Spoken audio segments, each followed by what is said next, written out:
Hola a todos, mi nombre es Ibujana Masejuaki Kukolai y en esta oportunidad hablaremos sobre parasitosis. Y vamos a empezar con la clasificación para darnos una idea de cómo se diferencia y qué clases de parásitos hay, ¿no? Tenemos la protozoarios, que son la clase flagelares, que tenemos la Trypanosoma, Leishmania, Retortomonas, Chilomastic, Enteromonas, Yarra Trichomonas, Dientamoeba. Luego tenemos la clase Esporozoa, que están los Cryptosporidium, Isosporas, Sarcocystis, Toxoplasma, Plasmodium. La clase Ameba encontramos Entamoeba, Endolimax, Diadomoeba, Acanthomoeba y Naegleria.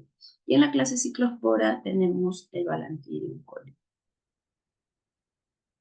Bien, empezamos con este parásito, ¿no? La Entamoeba histolítica, que es causante de la amibiasis invasora humana, ¿no? Este, es, este parásito es un organismo unicelular con un ciclo de vida bifásico, es decir, presenta dos etapas biológicas en las cuales su forma es diferente, ¿no? Como epidemiología tenemos que a este parásito se le van a atribuir 40.000 a 100.000 muertes al año. A nivel mundial se reportan alrededor de 500 millones de personas infectadas con este tipo de parásito. Es la tercera causa de morbilidad después del paludismo y la tricomoniasis. Es la cuarta causa de muerte en el mundo debido a una infección por protozoario después del paludismo, la enfermedad de Chagas y la leishmaniasis. Esto se puede encontrar, ¿no? En el centro y Suramérica, África y Asia, ¿no? Se van a considerar las zonas mayormente endémicas para esta mediasis. Como etiología presentamos, ¿no? Que como género es la entamoeba y especie histolítica, ¿no? Su forma biológica se va a presentar como trofozoito y quiste, pero la forma infectante es el quiste. La transmisión se va a hacer vía oral, fecal, oral, y su hábitat frecuentemente se encuentra en el colon.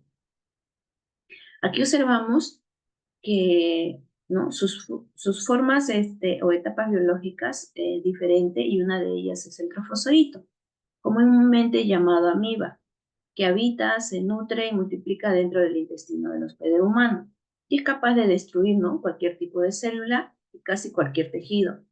Y la otra es el quiste, que asegura la persistencia del parásito en el ambiente externo y es la forma responsable de iniciar, como lo dije anteriormente, de la infección en nuevos hospederos, ¿no? Cuando los quistes son ingeridos al consumir agua o alimentos contaminados con ellos.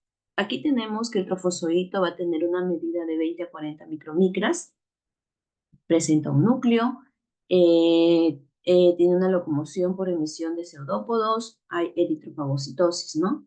Y el quiste es de 10 a 18 micras, es más pequeño, pero sí contiene de 1 a 4 núcleos. Es inmóvil y tiene unos cuerpos comatroides, pero ambos presentan una cromatina periférica fina y pequeño cariosoma central.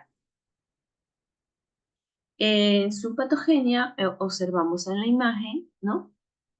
Que el número 1 es la forma infectante y el número 2 es la forma diagnóstica. Y también tenemos que en los cuadritos A es la colonización no invasiva, B la enfermedad intestinal y C la enfermedad extraintestinal. Entonces vamos a observar aquí de qué forma se contagia el ser humano o cómo ingresa este parásito al organismo, ¿no? Bueno, en primer lugar tenemos que esto va a iniciarse, ¿no? Tenemos lo que son los quistes maduros. Se va a iniciar, ¿no? Este ciclo con la ingestión de un quiste infeccioso. Esto que se va a dar gracias a su dura cubierta que no es dañado, aunque sí está reblandecido por la acción de los jugos gástricos, ¿no? Va a empezar. Y pancreático, lo cual va a permitir su enquistación en el intestino. En el intestino grueso, donde se puede desarrollar la infección invasora, ¿no? Al romperse el quiste, el trofozoito termina su proceso de división y da lugar a 4 trofozoitos, ¿no? Metaquísticos. Y el trofozoito va a continuar avanzando y se va a posicionar en el colon. donde va a iniciar su proceso de enquistación con la formación de un prequiste mononuclear, en el cual se va a iniciar un proceso de división celular que va a dar lugar a un quiste tetranuclear, en el cual termina el proceso de formación, lo que es, ¿no?, de la pared del quiste, el cual es expulsado, ¿no? Vamos a ver, es expulsado por la materia fecal. Esto va con las heces, ¿no? Llega al quiste, se multiplica, llega a trofozoito, luego a trofozoides, eclosión, quiste maduro. Como clínica tenemos que esta infección amebiana presenta un amplio espectro de manifestaciones clínicas, como tipo una colonización asintomática que ocurre hasta en un 90% de los casos, ¿no? Donde la amebiasis intestinal entre el 9 y el 9% de los casos, que va desde la colitis amebiana hasta la peritonitis, o las amebiasis extraintestinales, entre las cuales se va a destacar lo que son la amebiasis cutánea y el absceso hepático, ¿no?, que ocurre en menos de 1% de los casos. Entonces, aquí observamos la intestinal, la amebiasis asintomática de 75-90%, que va a presentar una diarrea amebiana, disentérica o colitis amebiana. Y en lo que es la parte extraintestinales, tenemos lo que es un absceso hepático, ¿no? Y también va a haber una amebiasis pleuropulmonar, pericárdica, cerebral, cutánea, esplénica y renal, ¿no?, que puede ser a veces raras. Así que hay dolor, diarrea, ¿no?, disentérica o colitis amebiana. ¿Cómo podremos diagnosticar?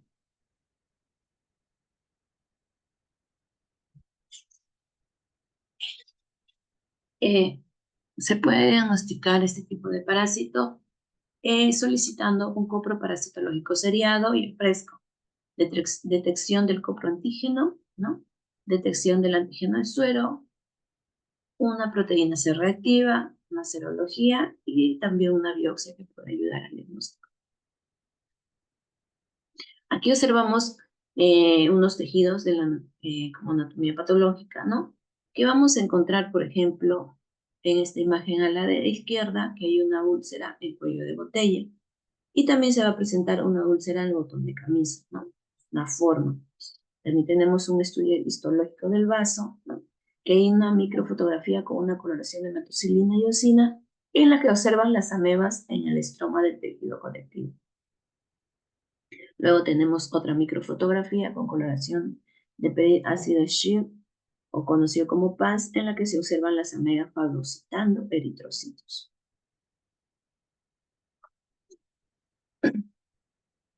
Tenemos el tratamiento.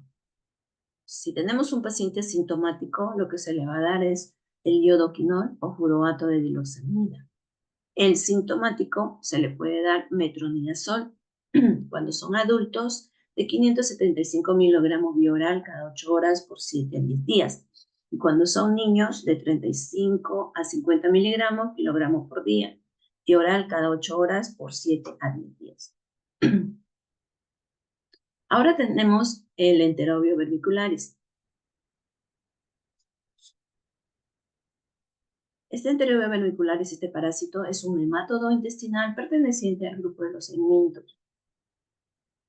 Como epidemiología, presentamos que este parásito es el helminto de presentación más frecuente a nivel mundial, frecuente en la población infantil, con cifras de prevalencia global de alrededor de 20%, ¿no?, que se va a elevar a un 50% más en un grupo de niños con carencias socioculturales y ambientales. Por ello, se va a calcular que a nivel mundial existen 400.000 millones de personas infectadas, ¿no?, con este tipo de parásito. En la etiología presentamos que es de género Enterobius, una especie Enterobio vermicularis, es mayormente conocido como Xurus. Su tamaño, el macho mide 4 milímetros y la hembra de 10 a 12 milímetros. Su color es blanco, la forma biológica que se va a presentar es un gusano y huevo, pero la forma infectante es el huevo, y la transmisión es vía oral, ¿no? Su hábitat es el colon o el ciego, ¿no? Tenemos sus dos formas de presentación. Como se comentó anteriormente, el gusano, Es un nematodo de cuerpo fusiforme. El macho de una medida de 13.5 milímetros de longitud por 0,1 a 0,2 milímetros de grosor, al extremo superior incurvado a cara ventral, ¿no? Y la hembra de 8 a 16 milímetros de longitud por 0,3 a 0,5 milímetros de grosor. Y los huevos depositados, ¿no? Que da la hembra son de 5.000 a 16.000. Acá presentamos también los huevos, que son ovoides, cara plana y una convexa, que tiene una medida de 50 a 60 micras de largo, de 20 a 30 por ancho. Presenta una cubierta delgada y transparente, ¿no? Y a través de las cuales se ve la larva desarrollada y activa dentro de lo que es los huevos. Como patogenia presentamos cómo es la transmisión es vía oral. Entonces observamos, ¿no? Que salen los huevos en los pliegues perianales, se va a posicionar. Luego las larvas dentro de los huevos van a madurar de 4 a 6 horas, ¿no? Y bueno, van a madurar en un huevo embrionario ingerido, nuevamente que va a ser por los seres humanos, ¿no? Y donde las larvas van a eclosionar en el intestino delgado, ¿no? Y la hembra grávida va a migrar por la noche a la región perianal a poner los huevos, ¿no? Nuevamente. En la clínica presentamos que estos pacientes van a presentar, como se dijo, que es mayormente en niños, ¿no? Y pues si uno se contagia es mayormente familiar, ¿no? A toditos. Lo que va a presentar es prurito, anorexia, pérdida de peso, inestabilidad emocional, malestar general, enuresis. Mayormente en crónico podría presentar apendicitis, ¿no? Si fuera de gravedad. Y también presentan a veces los bruxismos, ¿no? ¿Cómo se diagnostica? ¿Cómo podemos hallar este parásito? En una sospecha clínica hay prurito anal, nasal vulvar, molestias nerviosas, miembros de la familia, ¿no? En general con síntomas similares, ¿no? Y el diagnóstico de certeza o es un hallazgo de gusano huevos que se va a realizar con el test de Graha o el parche, ¿no? Donde se le explica al paciente que tiene que ser siempre en las noches, pues a esa hora, o en la madrugada, que esa hora salen las larvas, ¿no? A colocar los huevecillos alrededor del perianal. Y esta prueba consiste en que se coloca una laminita y un parchecito como cinta scotch, se le va a colocar en el ano, ¿no? Luego se va a deslizar y colocar en una lámina el cinta scotch. Y esto es llevado al microscopio para verificar si encontramos en realidad los huevos de los parásitos, ¿no? Aquí presentamos un tejido del apéndice donde vamos a observar el interior vermicular, ese tejido, ¿no? Este es un corte longitudinal. Y acá también observamos que vamos a encontrar un huevecillo, los huevos, ¿no? El tratamiento es el albendazol, que en niños la dosis menores de 2 años son de 200 miligramos ahora y 200 miligramos en una semana. En los niños mayores de 2 años y adultos se da 400 miligramos hoy y 400 miligramos en una semana. Ahora tenemos este parásito, el Ascaris lumbricoides. Es un nematodo con afección digestiva y pulmonar. Como epidemiología presentamos que según la Organización Mundial de la Salud, se estima, ¿no?, que más de 1.000 millones de personas están infectadas en todo el mundo y causa 20.000 muertes al año. La prevalencia es más alta en niños de 2 a 10 años. Los países endémicos que se va a presentar este tipo de parásitos son el África, Subsahariana, América, China y Asia Oriental. Como etiología presentamos que es de género Ascaris, especie Ascaris lumbricoides. El tamaño es de 20 a 40 centímetros.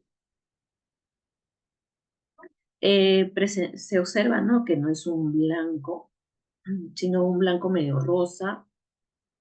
Forma biológica presenta el gusano y el huevo, ¿no? Forma infectante es el huevo. Y el huevo se va a aparecer mayormente cuando se observa al microscopio como una forma de granada, ¿no?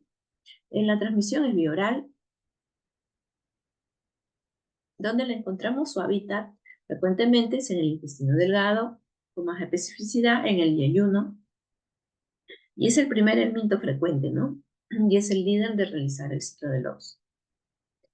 Como observamos, la hembra es de mayor tamaño que los machos. Las hembras terminan en forma recta, los machos en forma curva, sin órgano de fijación. Su vida promedio es de 1 año, posible eliminación espontánea. Los huevos son de forma oval, con 3 membranas, color café, interior con material granuloso, ¿no?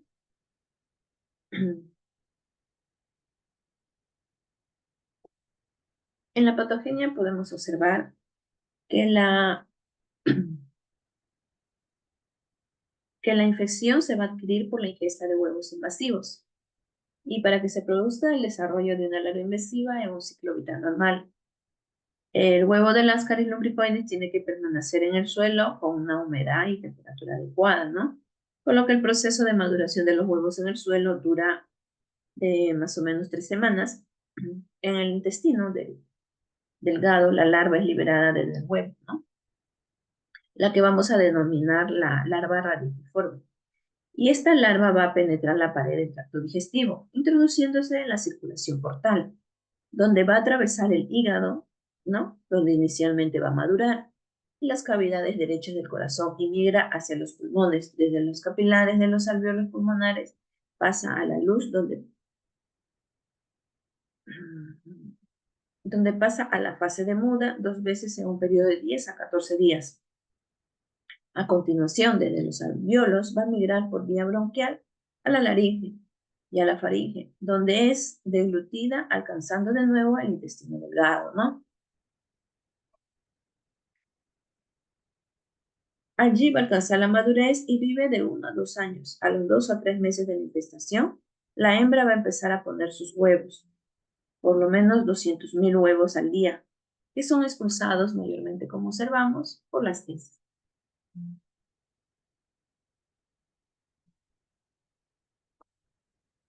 Aquí observamos la clínica. Bueno, durante la migración de las larvas hacia los pulmones, ¿no? Del 4 a 16 días de la ingesta de los huevos, pueden aparecer tos con expectoración, disnea o a veces fiebre, ¿no? Normalmente no se detectan anomalías en la afectación pulmonar. Vamos a observar en la radiografía simple de tórax que pueden observarse opacidades migratorias correspondientes a infiltrados inflamatorios, ¿no? En sangre periférica se puede apreciar en un hemograma completo, ¿no? Eh, eosinófilos. En la fase intestinal van a aparecer molestias, como observamos, dolor abdominal, en ocasiones de carácter como cólico, con menor frecuencia se van a presentar náuseas. Una infestación masiva puede además ocasionar una desnutrición, pérdida de peso, obstrucción intestinal mecánica, apendicitis, ¿no? Puede desarrollarse peritonitis, una perforación intestinal, ¿no? Que se va a ver favorecida por ulceraciones del intestino delgado, ¿no? Y a nivel hepatobiliar, estos helmintos activos pueden acceder a la vía biliar o pancreática y provocar manifestaciones inflamatorias como colestasis o estasis, ¿no? Del cubo pancreático, como una pancreatitis aguda, ¿no?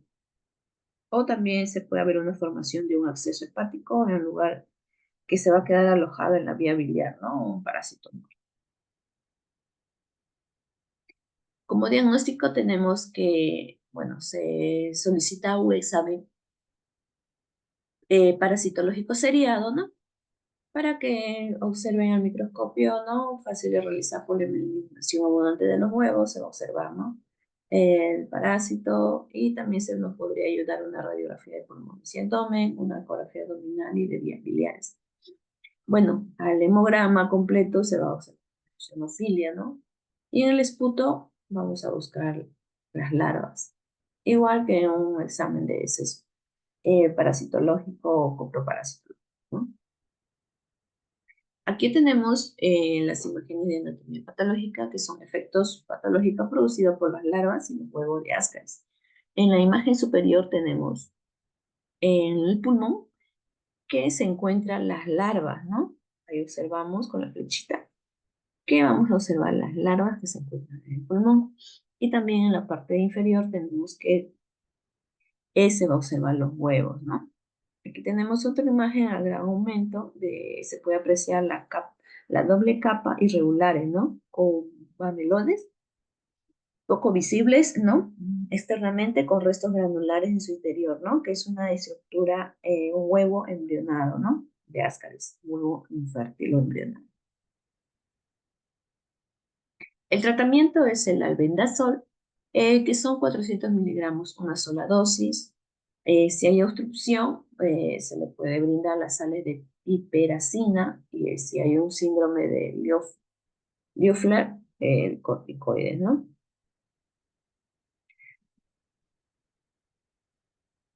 Bien, ahora pasamos a lo que es la malaria. Como epidemiología tenemos que es un problema de salud pública a nivel mundial que va a afectar más de 100.000 países a lo largo del cinturón tropical del planeta, más o menos 219 millones en el mundo, ¿no? Según la Organización Mundial de Salud, el número de casos supera el millón de casos, ¿no? Hay un 35% que es mayormente por el plasmodio falcíparo, y la mortalidad es de 1 de 1.100 casos, ¿no? Como etiología presentamos que se van a verificar que hay por especies. Tenemos lo que es el Plasmodium vivax. El Plasmodium vivax también tenemos que es con mayor frecuencia el Plasmodium falciparum, que esto sí nos puede llevar a la muerte, ¿no? Que es un modo de presentar la sintomatología, va a ser de 10 a 12 días. Luego tenemos el ovale, que es el plasmodium ovale, y lo que es el plasmodium malariae, que es de 18 a 40 días, ¿no? Su etapa de transmisión.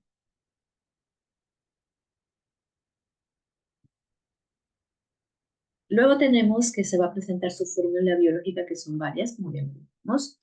La forma infectante es el esporozoito, ¿no? El esporozoito inyectado. La transmisión se va a dar por la picadura del vector vertical, transfusiones, ¿no? El vector lo conocemos, claro, que es el mosquito anófeles, que es el huevo, larva, pupa y adulto, ¿no? Su hábitat mayormente son el hígado, los eritrocitos, también los seres humanos, que es el hospedero intermediario, ¿no? Y la transmisión se va a dar por la picadura del mosquito, ¿no? La hembra del género Anopheles. Y aquí observamos, ¿no? En esta imagen las especies, ¿no? Falciparum, viva, oval y malaria. Con su gametocito, luego maduran el bisonte, trofozoito y también. Podremos decir que es una enfermedad propia de las zonas tropicales, alto poder epidémico, áreas localizadas por debajo de los 1.500 milímetros sobre el nivel del mar. Constituye un evento cuya vigilancia, prevención y control revisten especial interés en la salud pública, ¿no? Este es causado, ¿no?, por un parásito protozoo unicelular de Plasmodium. Se transmite exclusivamente a través de la picadura del mosquito, el Anopheles hembra, ¿no? Las manifestaciones clínicas que se presentan, aquí también podríamos hablar sobre una triada, ¿no? Que podría presentar cefalea, fiebre y anemia. Pero esto depende de la especie del parásito, la concentración de parásitos sexuales en la sangre, un estado inmunitario del huésped, ¿no? Que va a presentar nuestro paciente: fiebre, malestar general, dolor de cabeza, dolor de articulaciones, debilidad muscular, sudoración, eh, Si es mayormente un poco más drástico, ¿no? O grave, va a presentar esplenomegalia, hepatomegalia e ictericia, ¿no? Aquí tenemos que va a presentar fiebre. El Plasmodium vivax dice que va a presentar una fiebre terciana benigna o terciana simple, ¿no? ¿A qué se le conoce como la fiebre terciana? Es que es una fiebre que va a dar un día, otro día sí, otro día no, ¿no? Como intercalado.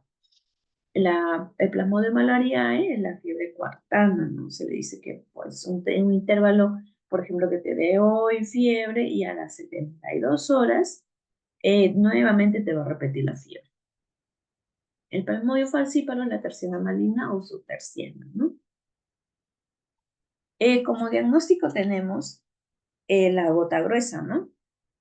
Esta gota gruesa es una extensión de sangre que se le va a realizar una coloración para verificar qué tipo estamos frente a qué tipo de plasmodium, ¿no? Es útil como diagnóstico etiológico, ¿no? Y en seguimiento de la respuesta terapéutica. Es una extensión fina, ¿no? De sangre hemolisada que se realiza en función de los leucocitos que se objetiva. Y para verificar que estos plasmodios se encuentran de forma intracelular, o sea, se encuentran dentro del eritrocito. Luego tenemos las técnicas inmunocromatográficas, un test rápido, moderado de sensibilidad y alta especificidad. Y luego tenemos el PCR, ¿no? Que detecta las parasitemias submicroscópicas, alta sensibilidad y especificidad, ¿no?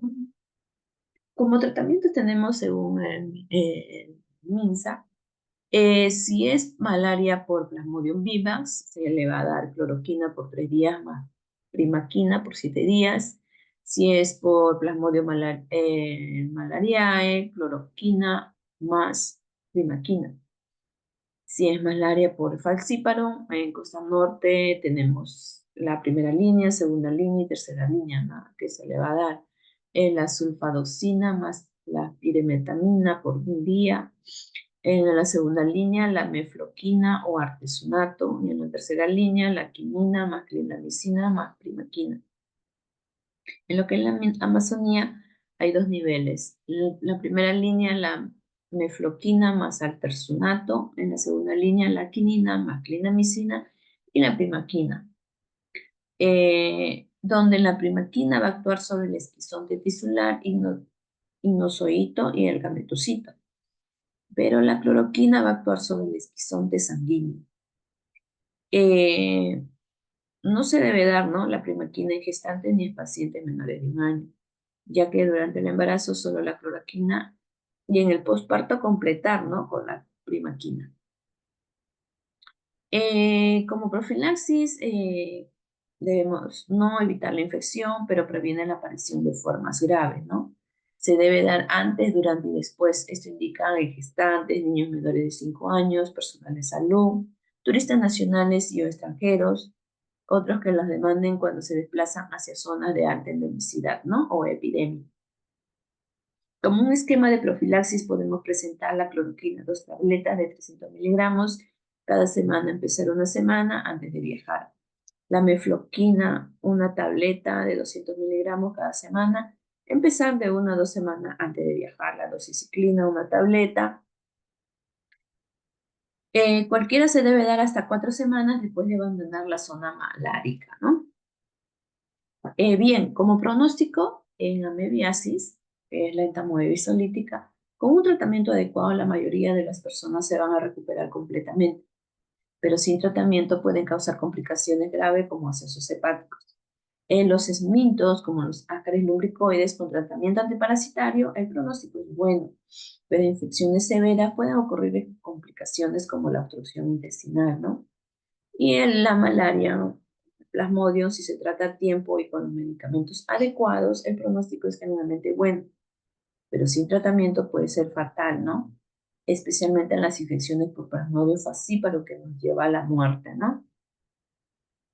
Como prevención, los parásitos van a implicar medidas que reduzcan el riesgo de infección por parásitos, ¿no? Estas medidas pueden variar según el tipo de parásito y la vía de transmisión.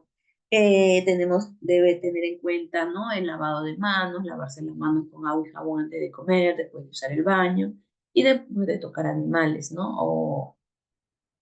Y también lo que es la higiene alimentaria, cuando se lava y se cocina, ¿no? Bien los alimentos antes de consumir. También antes de cocinar hay que lavarse la mano, ¿no? Evitar consumir alimentos crudos o mal cocidos.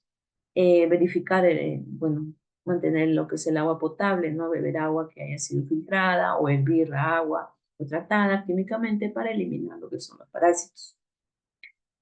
Y bueno, en la malaria hay que usar el uso de mosquiteros, insecticidas o repelentes, ¿no? En áreas donde los mosquitos son vectores de parásitos como el plasmodio, ¿no? ¿No? Que se debe utilizar mosquiteros impregnados con insecticida y aplicar repelente, ¿no? Bueno, eso es todo con respecto a lo que es la parasitosis. Se ha tratado de indicar mayormente lo más específico para conocer de forma rápida estos parásitos. Muchas gracias.